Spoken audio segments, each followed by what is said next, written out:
Solarangam. Title sponsor Prithvi Innerwears. Powered by SVB Cheats India Private Limited. Co-sponsors Deccan Carvel Pumps, Simta Astex, Window, Door and Interior Solutions. Shri Aarti Jewelry, Coimbatore. Viaan வந்து இப்போ changing parts அந்த மாதிரி மாறிட்டாங்க அப்படின்னா நீங்கள் இன்னொருவரை நம்பி ஒரு ஊடகம் அது வந்து மாறலாம். கவர்மெண்ட் சேஞ்ச் ஆகும்போது அதுவும் மாறலாம். அப்போது இந்தியாவுக்கென்று இந்தியாவின் நலனை பேசக்கூடிய ஒரு அமைப்பாக ஒன்றை உருவாக்க வேண்டிய அவசியம் இருக்கிறதா அப்படின்னு கேட்குறேன். இல்லை இருக்குது. இல்லை என்ன அப்படின்னா, இப்போது இதுக்கு ரொம்ப சிம்பிளான ஒரு பதில் இருக்குது. நீங்கள் ஜார்ஜ் சோரஸ் என்ன செய்கிறாரோ, நேரட்டிவை உருவாக்கக்கூடிய அமெரிக்க அமைப்புகள் என்ன செய்கிறதோ, அங்கே இருக்கக்கூடிய பத்திரிகைகள் என்ன செய்கிறதோ, அதை இந்தியா மாற்றி அதே இதை நாம் செய்யணும். அவ்வளவுதான். இதை நாம் செய்யணும். நம்மால் இன்னைக்கு முடியும். இன்னைக்கு உலகத்தினுடைய 5வது மிகப்பெரிய பொருளாதார நாடாக நாம் இருக்கிறோம். ஒரு இடத்த இங்கே நான் சுட்டி காட்ட விரும்புகிறேன். இப்போ இந்த ஆகஸ்ட் 15 சுதந்திர தினத்தன்னைக்கு இப்போ நேஷனல் செக்யூரிட்டி அட்வைசராக அமெரிக்காவில் நியமிக்கப்பட்டிருக்க மைக் வால்ஸ் அவர் இங்கே வந்திருந்தார். இந்தியாவுக்கு வந்திருந்தார். அப்போது அவர் சொல்கிறார், இந்தியா வந்து தவிர்க்கப்பட முடியாத சக்தியாக உருவாகியிருக்கு, இன்னவிட்டபிள் ஃபோர்ஸாக மாறி இருக்கிறது. எனவே இந்தியாவில் முதலீடு செய்வதற்கு நம்முடைய ஆட்கள் அத்தனை பேர் முன்வர வேண்டும். குறிப்பாக மோடி அவர்கள் இனிஷியேட் பண்ணியிருக்கக்கூடிய இந்தியாவிலேயே தயாரிப்போம் அப்படிங்கிற விஷயத்துக்கு அத்தனை பேர் வரணும் அப்படின்னு சொல்லியிருக்கிறார்.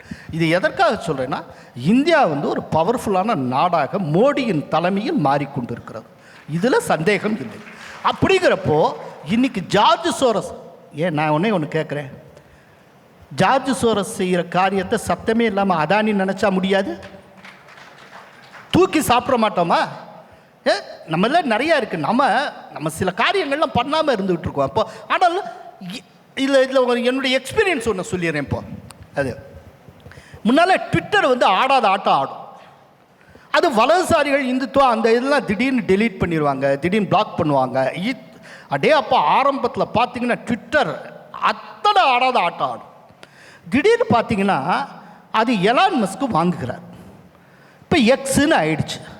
இப்போ எலான் மஸ்க்கு பொறுப்பு வந்ததும் இப்போ என்னன்னா, நியூயார்க் டைம்ஸில் இருக்கக்கூடிய பத்திரிகையாளர்கள் எதேச்சதிகார சக்தியின் கீழே இந்த எக்ஸ் வந்து விட்டதால் நாங்கள் இந்த எக்ஸில் இருந்து விலகுகிறோம் அப்படின்னு சொல்லி அறிக்கை வெளியிட்டிருக்காங்க. இடதுசாரி இப்போ யாருக்கு வேணும்? இதில் என்ன அப்படின்னா, நேத்திக்கு வரைக்கும் ஆட்டப்பட்டோம், இப்போது அவர்களாகவே அந்த தளத்திலிருந்து வெளியேறக்கூடிய சூழ்நிலை வந்து கொண்டு இருக்கிறது. இதை எதுக்காக சொல்கிறேன்னா, இந்த ட்விட்டரில் ஆடாத ஆட்டம் ஆடினப்போ எனக்கே கொஞ்சம் மோடி மேலே கடுப்பாக இருந்தது. என்ன இந்தியாவில் இருக்கக்கூடிய இன்டெலிஜென்ஸ் என்ன, சாஃப்ட்வேர் நாலேஜ் என்ன, ட்விட்டருக்கு போட்டியாக நம்ம வந்து ஒரு ட்விட்டர் ஆரம்பிக்க முடியாதா? எவ்வளோ வந்துட்டு இந்த மாதிரி பண்ணுறானே அப்படின்னு. கடைசியில் பார்த்தா 2-3 வருஷத்தில் எல்லாமே கதை மாறுது. ட்விட்டரை வச்சு யாரெல்லாம் கொளிச்சாலும் அவன் ஃபுல்லாக இப்போ எக்ஸைட் ஆகிட்டு இருக்கான். ஸோ இப்படியெல்லாம் செய்யாமலே நாம் சாதிக்க முடியும் அப்படிங்கிறது தெரிகிற. இது சத்தமே இல்லாமல் பல காரியங்கள் நடந்து கொண்டு இருக்கின்றன. அதனால் யூனிவர்சிட்டி லெவலில் நான் ஒரே ஒரு சின்ன உதாரணம், இந்த மேடையில் இருக்கக்கூடிய ஒரு திட்டவட்டமான ஒரு உதாரணத்தை சொல்கிறேன். முன்னால் ஜேஎன்யூனாலே லெஃப்ட்டு தான், இன்றைக்கி ஜெகநாதன் அங்கே ஒர்க் பண்ணிகிட்ருக்கார். இதுதாங்க மாற்றம். இதுதான் மாற்றம். சத்தம் இல்லாமல் மாறும்.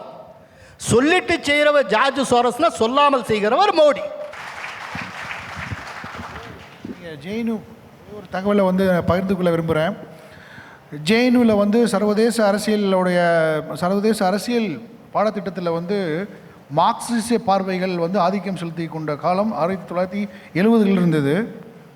எல்லா ப்ரோக்ராம்ஸ்லேயும் முதல் முறையாக இப்போது வந்து மகாராஷ்டிராவுடைய கவர்மெண்ட் கடந்த மாதம் வந்து Chhatrapati Shivaji Maharaj centre for strategic and security studies அப்படின்ற ஒரு சென்டரை வந்து நம்ம மையத்தை வந்து நிறுவியிருக்கோம். இது வந்து ஒரு பெருமைக்குரிய விஷயம். சத்ரபதி சிவாஜியுடைய சிலையை வந்து நிறுவுவதற்கு வந்து 2 அரசாங்கம் வந்து ஒரு புரிந்துணர்வு ஒப்பந்தம் போட்டு அவருடைய ஸ்ட்ராட்டஜிஸ், அவருடைய வார்ஃபேர், இந்தியாவுடைய நம்ம இண்டிஜினியஸ் நாலேஜ் சிஸ்டத்தை வந்து நம்ம மறுபடியும் கொண்டு வரணும். ஐரோப்பியர்களை வந்து அவர்களுடைய கருத்துக்கள், அந்த மார்க்சிசம் கருத்துக்களை வந்து நம்ம வந்து இந்த கருத்தியல் ரீதியாக நம்ம வந்து கவுண்டர் பண்ணணும். அந்த ஸ்பேஸ் வந்து இன்றைக்கி பிரமாதமாக இருக்கிறது ஜேஎன்யூவில் வந்து. அதில் கடைசியாக சொல்ல விரும்புகிறது சஞ்சீவ் சன்யாலுடைய பேட்டியை குறித்து சொன்னேன். அதில் அவர் மிக தெளிவாக குறிப்பிடுகிறார், இதுக்கு பெரிய ஃபண்டிங் எல்லாம் தேவையில்லை, பணபலம் பெரிய அளவில் இன்வெஸ்ட் பண்ணி தான் இதை செய்யணுங்கிறது இல்லை, நோக்கம் முக்கியம். நோக்கம் இருந்தால் இதை மிகச்சிறப்பாக செய்யலாம் அப்படின்னு அரசை சேர்ந்த ஒரு பிரதமருக்கு பொருளாதார ஆலோசகர் குழுவில் இருக்கிற ஒருவர் சொல்கிறார்னா அந்த நோக்கம் தேவைப்படுகிறது. அந்த பாதையில் இந்தியா செல்ல வேண்டிய அவசரமான அவசியத்தில் இருக்கிறது. இன்னும் காலம் தாழ்த்தி கொண்டே இருந்தால் அத்தனை தளங்களும் ஆக்கிரமிக்கப்பட்டுவிடும். ஏற்கனவே 70 வருட சுதந்திர இந்தியா இல்லை, சுதந்திரத்துக்கு முந்தைய இந்தியா இன்வேஷன் எப்போ ஆரம்பித்ததோ அதிலிருந்து இந்தியாவில் ஒவ்வொரு விஷயமாக மாற்றப்பட்டு விட்டது. இப்போ அதையெல்லாம் திரும்ப மாற்றணும் அப்படின்னா இட்ஸ் அ ஹெக்குலியன் டாஸ்க். அதுக்கு இந்த நிமிடத்திலிருந்து அதற்கான வேலையை ஆரம்பிக்க வேண்டும்ங்கிற அவசரமான அவசியத்தில் நாம் இருக்கிறோம். இதில் என்னென்னா இந்த நிமிடத்துலேருந்து இல்லை, ஆல்ரெடி மாறிக்கொண்டு இருக்கிறது. அது ரொம்ப முக்கியமானது. என்னென்னா தொடர்ந்து மக்கள் உங்களை அங்கீகரிக்க ஆரம்பிச்சிட்டாங்க. உங்கள்கிட்ட தான் கவர்னன்ஸ் இருக்கும், நீங்கள் தான் தொடர்ந்து ஆட்சி செய்வீர்கள், என்ன செய்தாலும் உங்கள் பக்கம் மக்கள் நிற்பார்கள். அப்படின்னாலே இந்த மீடியா ஊடகம் எல்லாம் கொஞ்சம் கொஞ்சமாக அப்படியே மாறிடும். ஒரு சின்ன உதாரணம் நான் உங்களுக்கு சொல்கிறேன். இது தமிழ்நாட்டு உதாரணம்.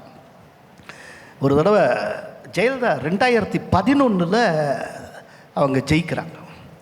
அப்போது ஒரு ஆங்கில நாளேட்டினுடைய டாப் லெவல் எடிட்டர் அவர் ஜெயலலிதாட்ட பர்சனலாக பேசுகிறப்போ அவர் சொல்கிறாரு, மேடம் நீங்கள் எங்களுக்கெல்லாம் ஒன்றும் இன்டர்வியூ தர்றதில்ல, எங்களை ஒன்றும் கண்டுக்கிறது இல்லை, இப்படிலாம் பண்ணிங்கன்னா அப்புறம் உங்களுக்கு நாங்கள் சப்போர்ட் பண்ண முடியாது தானே அப்படின்னு ஒரு தெனாவட்டாக சொல்லுகிறார்.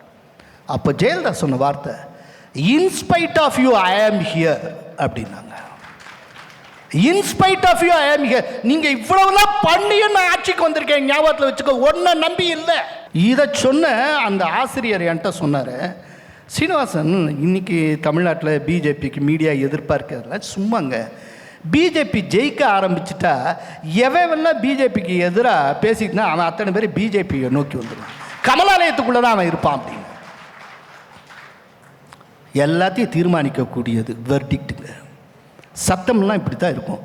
எனக்கு தெரிய நல்ல நினைவில் இருக்குது, இந்தியாவுடைய நேஷனல் மீடியாஸ்லாம் 2014க்கு முன்னால் என்ன விதமாக பேசிகிட்டு இருந்தாங்க, எவ்வளோ தூரம் எதிர்ப்பாக இருந்தாங்கன்னு பாருங்கள்.